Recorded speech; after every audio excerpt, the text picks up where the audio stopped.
USA 9 Weather Impact is sponsored by Morgan & Morgan.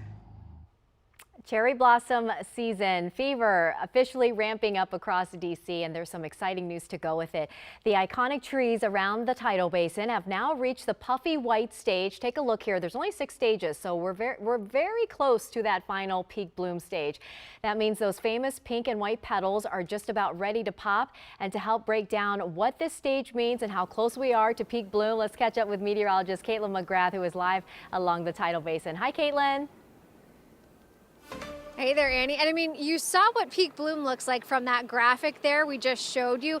But look at these blossoms. We are really darn close, and the warm temperatures over the next several days are only going to help get us over the edge. But to talk more about the cherry blossom season we've seen so far and what's to come, I'm joined now by Mike Litterst, a icon here at the tidal basin for cherry blossom season from the National Park Service, to first talk about this season in general, because it has been, a little bit of a surprising one coming off of such a cold winter. Yeah, absolutely right. It was such a cold winter, and the snowcrete that wouldn't go away.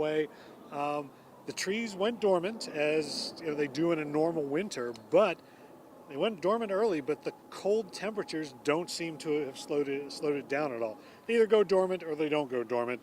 You don't really have degrees of that. So once we started hitting those kind of warm spring temperatures, we had some 70-degree days. We were in the mid 80s yesterday almost, and boy, that just accelerated the blossoms. You and I were out here on Friday. Didn't look anything like this. No, and we were just talking about how this is really the time to come. I mean, it is just about as beautiful as it gets, but the crowds haven't picked up quite yet. Right, just between you and me, nobody's watching. This is the time to be here. If we're not at 70% of them in blossom, we'll be there in the next day or two. So you're essentially getting the full effect of peak bloom, but the crowds aren't nearly as impressive as they're going to be in the next couple of days. Impressive is a very nice way to put it. So of course we talk all the time about how important the weather is leading up to peak bloom, but arguably just as important is the weather following it. And we do have some colder temperatures on the way this weekend, but that's actually a good thing. That is a good thing. We all get excited that peak bloom is when the blossoms are on the trees.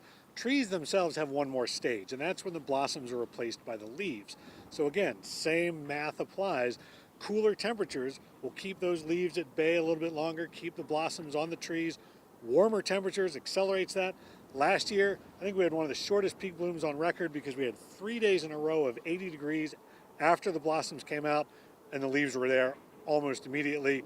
Looks like the next 10 days or so, it's going to cool off. That's going to keep the blossoms on the trees longer. We like that. Just no rain, no wind like we're getting today. Right. Exactly. So final question, reminder for folks as they come out. I have seen a couple of folks getting a little blossom curious today. What would you remind folks before they come out? We ask everyone to help us be a cherry blossom protector. Don't pick the blossoms, of course. Don't break the branches off.